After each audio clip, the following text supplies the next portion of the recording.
Before we begin today's episode, I want to take a moment to let you know that this conversation touches on some very real and difficult parts of early motherhood, including postpartum depression, suicidal thoughts, and the pressure to appear okay when you're not. These are Veronica's lived experiences, shared in her own words, and they are important to hear. If any part of this feels close to home for you right now, please know that support is available and links to postpartum support resources are in the show notes. And if you're not ready to listen today, that's okay too. You can pause, step away, or come back another time. This episode will still be here whenever you feel ready. Now let's begin. Sometimes the people who look the brightest online are carrying the heaviest emotional load behind the closed doors. And motherhood has a way of exposing every part of us we thought we already understood. Welcome back to Damn Parenting. I'm your host Eva, and today's conversation is with an Amsterdam-based content creator, mother, and founder of both Tiny Teller and Club Mammy, Veronika. And if you've come across her content online, you'll probably know her for her colourful energy, her joyful aesthetic, beautiful family moments, and the way she creates spaces for mothers to feel special again through her events, creativity, and connection. But behind the curated squares and those beautiful moments, there's also been a very real first year of motherhood. A year of identity shifts, pressure, loneliness, expectations, relationship changes, and, well, trying to understand who we are now while the internet watches. When I first met Veronika last year, one thing that stood out to me was how honest she was privately about how difficult motherhood had felt at times, especially becoming a mother in a different country in her late 20s. So today's conversation is about both things existing together: joy, struggle, beauty and burnout, real life, and online life. We'll talk about social media pressure, postpartum emotions, mental health, partnership dynamics, motherhood online versus offline, and what 1 year of postpartum actually looks like when the camera isn't rolling. And as always, this episode isn't about finding perfect answers. It's just about making sure someone listening feels a little less alone in their own experience. Veronika, welcome to Damn Parenting. Thank you for having me. I love this introduction. I feel so seen hearing this. So let's get a little bit of background about you. So before becoming a mom, how would you have described yourself? Very bubbly, very impulsive, someone who was very eager to try, to do new things, to travel, to fall in love very deeply. I wasn't even dreaming to be a mom. I was dreaming to be a designer and dreaming to have this glamorous artistic life. And then reality checked to becoming a mom and really turning everything around in the most beautiful and hard way. And what did you imagine motherhood would feel like emotionally? I really thought that motherhood would be kind of reconnecting more with my family and having a lot of support and suddenly figuring out adulthood and having everything so smooth, and that the baby will be part of your life, that you will live your life the same way that you expected, that you will be traveling and really be this kind of like, pink fairy life, that it will be so full of happiness and so full of love, and you are gonna be as good as all the influencers on Instagram present motherhood.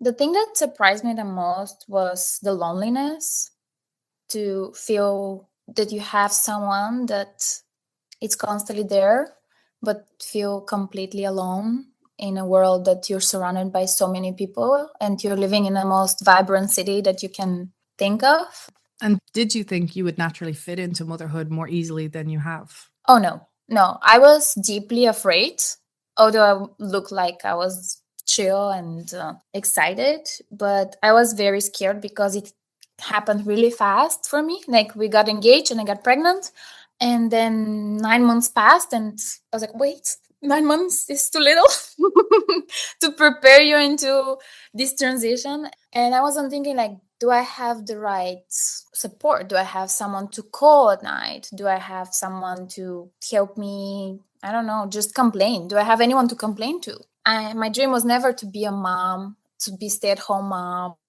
to be stay-at-home wife. And the first moment I became this, it became like my biggest fear almost. Became like, wait, like I was seeing this on the internet, but becoming the reality was very different, especially living in Amsterdam and being far away from my mom, or also being far away from my mom-in-law.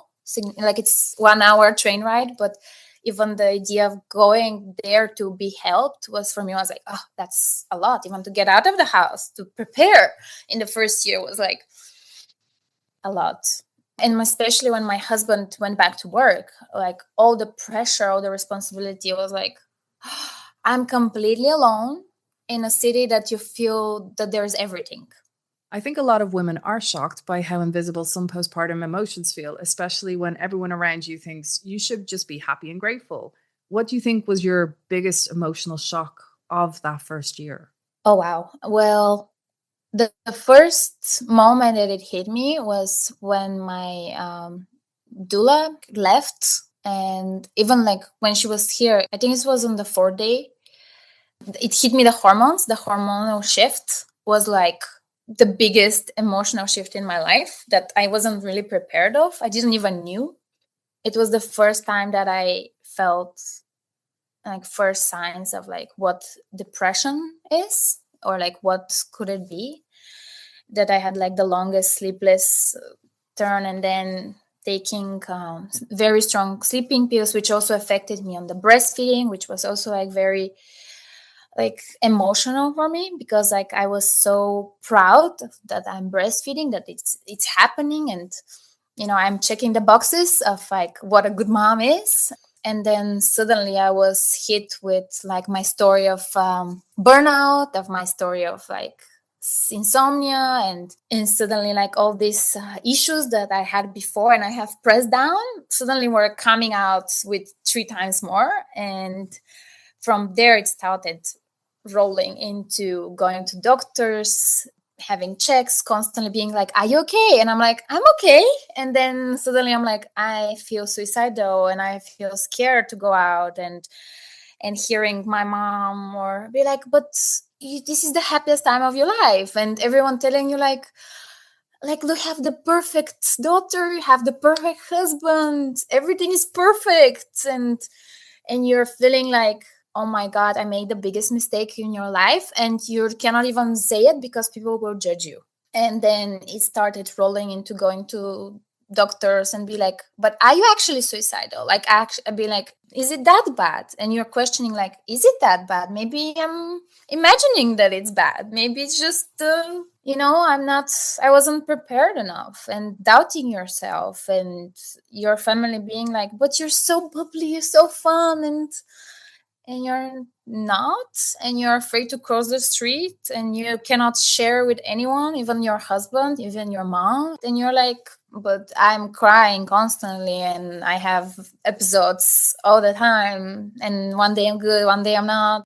And what I'm seeing on the internet is like, happiness, and then suddenly I shared very emotional reel, like very real, where I was crying, and I get so much support of other women, and it hit me that it's just what I've been fed was only the positives, only the good, and what I wanted to think, and everyone else is lying.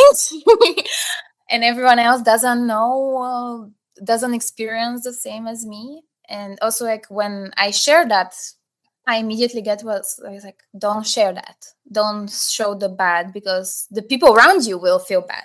You need to protect your mom, your husband, your family. Like, people will see it. And I felt very contradicted, and I was feeling very like scared to share. But part of me was like, hey, if I'm hurting, probably someone else is hurting then. It's not only me. And it was very hard journey to accept that it's not easy, and it's okay to not feel okay. You mentioned there about how people were basically trying to tell you not to post this for publicity for your family and their emotions. Did that affect your relationship with your partner or your family? Oh yeah, for sure. And also when I was there, I also felt like I have to hide my emotions. And it really felt like I need to put a mask of happiness. And also on my stories, I have to do it that it looks like it's so perfect. But then the more I was shooting myself, the more it was escalating. And I had episodes exactly when all the family is together, when I was the most down, like I wanted to share. The more I was suppressing, the more I had the urge to be like, I have to share. My husband at first was very against it. He was like almost forbidding me. Also that he was like, you're the bubbly person, and do you want to be associated with being postpartum depressed mom? And I was like, well, no, I don't want to be associated with that. But then the more I started sharing the authentic me, I saw that I was getting also more authentic content. Like the algorithm was connected me with my moms who also are going through this. So I was not getting the support of my family, but I started getting a support from the internet and from strangers that could understand me more. Can I ask you about support? So you said there it started pretty early for you with the depression symptoms. What kind of support were you able to find or source, or where were you able to seek help? Well, at first, I was kind of like pushed into getting medication and to getting antidepressants, but it wasn't the support that I really, really wanted to accept. Or I was also very judged about getting antidepressants because of the taboo. And because of other mom, she convinced me that it's okay to get help. And the other help that also really was so big was like my therapist, but not therapist that was fine through the health insurance or to my GP. My therapist kind of find me and I find her. So it was very magical connection. Like finding the right therapist was kind of like the hug that I needed. And getting into creativity, like focusing on creativity, I started to go back to creating, going back to painting, going back to putting little whimsical in my life. But I feel much stronger than how I felt like a year ago and when I was diagnosed. You mentioned there about being judged for going on antidepressants. Who was judging you, or who did you feel was judging you? Well, my closest family, my mom, because she thought that you don't need that you can take yourself out of it. My husband as well, like he didn't thought that I'm that bad, like he realized that I needed, after making like a ChatGPT test about how depressed you are and what depression actually means. It was for both of us a very educational and very hard to accept. But when I shared, I found out that almost like half of my friends had been taking antidepressants. I found my aunties on antidepressants. And then I was like, oh, it's so normal. And then I met other moms who was telling me that they're on antidepressants. So I was like, oh, wow, well, thank you. Why nobody's sharing them? Like, why do I have to find out after that? It's not the biggest deal. It's not the scariest, but I also felt a lot of guilt and judgment from myself. I think I was the biggest critic, be like, hey, I'm breastfeeding. How could I put anything in my body that will go into the milk and that it might harm my baby? So I was like, I cannot take antidepressants and I have to be pure. I have to eat healthy. And that was the thing that I have to overcome and understand and learn, that you need to be. And I'm still learning to be like, you have to be good first to be a good mom. And a lot of the things that I thought to be a good mom changed. So sitting here 1 year later, if you could talk to yourself back then, what would you say to yourself in that really low depths period of postpartum? It will get worse, but it will get better. And you are stronger than you think. Not doing as much as you thought you have to do, it's necessary. And doing less sometimes means more. Yeah, you will become a better person. You will find yourself again and your bubbly self again. You are not just a mom, you're a lot more. But it will get better. It's gonna be getting better and better.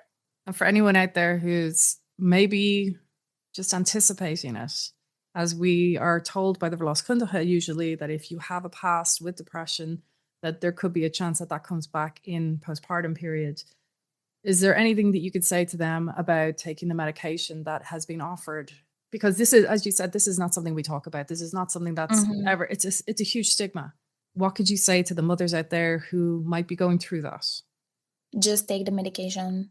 Don't feel like you're failing.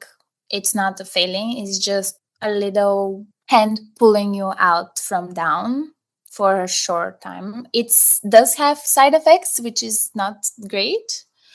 But sometimes you need that invisible hand to pull you, because sometimes there's nobody in that moment that you can call. And, when you're down, you don't know how to get up, and you're not prepared for the internal thoughts that you had, because it's something completely different from what you have ever heard.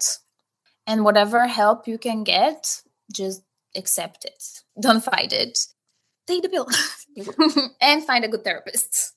And speaking there about being a content creator, in the depths of the low periods, do audiences respond more to the joyful content or your vulnerable content? Vulnerable, 100%. I felt I wanted to hide the vulnerable part. But the vulnerable part, I think, is the one that people associated, like more the emotional and the unpolished version. I still try to be very careful with like the amount of truth I share. Can I ask you, have you ever actually posted something positive while you're having a really bad day or period? Ooh, that's a very good question. Yes, 100% sure. I don't even have to think about it. Sometimes I post something very good in a moment that I'm really shit, because motherhood changes from one second to another. And I post a lot of stories of how my day went, because I'm not in the moment. I'm enjoying the moment. I capture the moment, but I don't post it in the moment. And then I get home and I have fight with my husband, and I post about how amazing my day was with my daughter, with my friends, mom friends. And in between, my daughter had a biggest tantrum. I cried the way home. I called my husband. I told him that why am I even doing this, and trying to be out and feeling so guilty and exhausted. And then I post how great it is to have mom friends and to have a wonderful day. And sometimes I go back and I'm like, why did I post that? But at the same time, I'm like, well, actually, my day was good. The day was good till the tantrums, till the exhaustion, till I felt depleted. I'd love to know, do you actually think motherhood content online creates unrealistic expectations for women? Before, yes. I really still think that motherhood content, even that I post, creates unrealistic expectations. I think that we edit out a lot of the screaming. I don't film the screaming. I don't film the crying. I don't want to show my daughter suffering and hurting. You also don't want to remember this. Earlier, you were speaking about the tough period last year in the early stages of postpartum. Do you feel emotionally supported during that first year with your partner? Well, sadly to say, no. I don't think I could be completely supported, just because like he was not going through it, although he was there for me all the time and he's super loving father. But a lot of times when I was in low and I was oversharing my emotions or sharing scary thoughts, he was going to father mode, defense, but in the peak of the argument, in the peak of the moments, of the drenches, of the low moments, where we had like a very good day and then like the night is very bad. And I was always like, I'm sharing because like if I keep it in my head, it's worse. But when he was like, how could you even say this stuff? How could you even like think about this? Like he was judging me in a moment. There was like arguments that I remember, even like it was just last year on our anniversary, and we had the most wonderful day. And then during the night, I had such a bad thought, like something that I couldn't even say, and I verbalize it. And he got so like defensive and so like, what did you say? How could you even like? And then in the morning I was like reflecting, and like it's still taking like till this day, reflecting about what happened, and like I'm trying to understand, because I knew about these things, but when you actually experience it, you don't know how to you don't know even how to explain it to your partner. I'm still having arguments that we had that we never went back to talk about it. It's very careful ground about motherhood. It's very womanhood and everything connected with your relationship. It's very, very hard. Like we're still surviving, and there's like things that we haven't figured, and we have to change our habits to get better. And we're still on these basic levels, like on very basic levels, that we're struggling of like who's making dinner, groceries, and these kind of things, and who is cooking. Like that's our fight, is like who's cooking, which seems like so stupid to say, or who's doing dinner. Still, for many years, it's what you want for dinner. I think that's always going to be a question we'll always argue about and get frustrated about. I want to ask you about, what role has community played for you?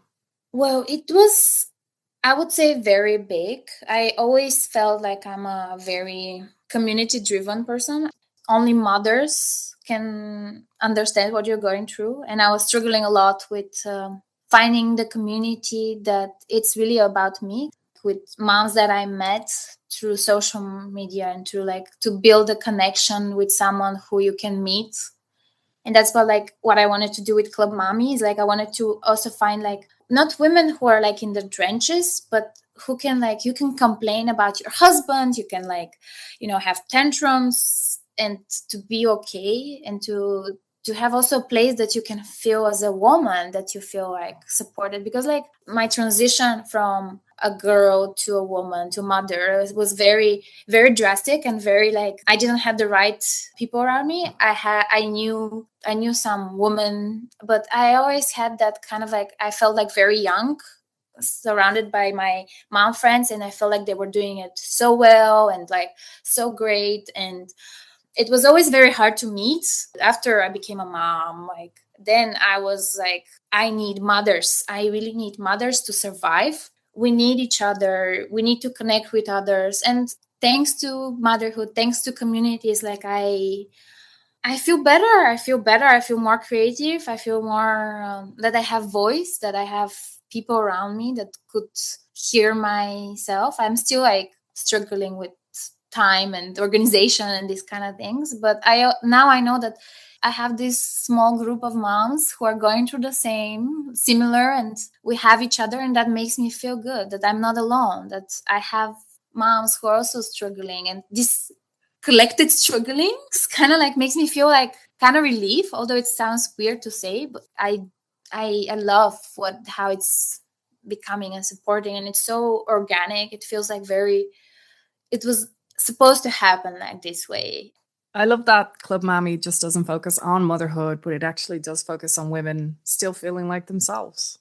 So we're now 1 year on. I'd like to know, what parts still feel hard for you? This guilt is never leaving me. Like it's been 1 year, and it's getting in different ways of like, how do I feed her? Or sometimes when I'm so tired, I'm like, oh, I want to send her to kindergarten so bad. And I'm learning, like taking care of me is also taking care of her. And this is the things that are still learning and still figuring out. Forevermore. We'll wrap things up here. Firstly, I'd like to say thank you so much for sharing and being honest about your postpartum depression and for your journey on that. And honestly, journey is not even a great word to put on that, to be honest. It should be more of your experience. And yeah, as we said, I don't know if it was offline as well, we were chatting about it and just saying, we don't talk about this. This isn't something that is nice and shiny and people want to talk about. This is stigmatized and it's uncomfortable. And I've tried to get this kind of a topic on before, but the reality is, who wants to share this when it's a very weighted topic? But I'm so grateful for you for coming on here and being so open to share your story, and having done so also as a content creator, because I'm sure that was also a huge risk for you, fearing what could happen. but the fact that you were sharing your truth and you shone a light on it. And I really hope conversations like these will continue. And hopefully people will be able to find other people like yourself that they can follow and know that this is someone sharing their honest truth. And yes, it can also have the beautiful outfits that you like to wear, like the shiny skirt you like to put on when you go out. But it also comes with the side of your real life. So thank you so much for joining us. Motherhood can look beautiful on the outside while still feeling incredibly heavy underneath. Veronika, thank you so much for joining me here on Damn Parenting. Thank you for having me. Motherhood can look beautiful on the outside while still feeling incredibly heavy underneath.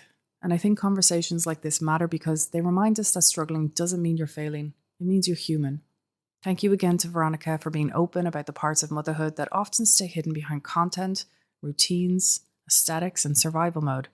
You can find Veronika and her Tiny Teller and Club Mami in our links below.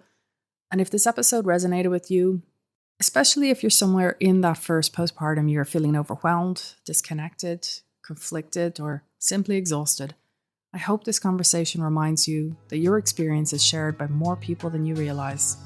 You are not the only one figuring this out as you go. Until next time.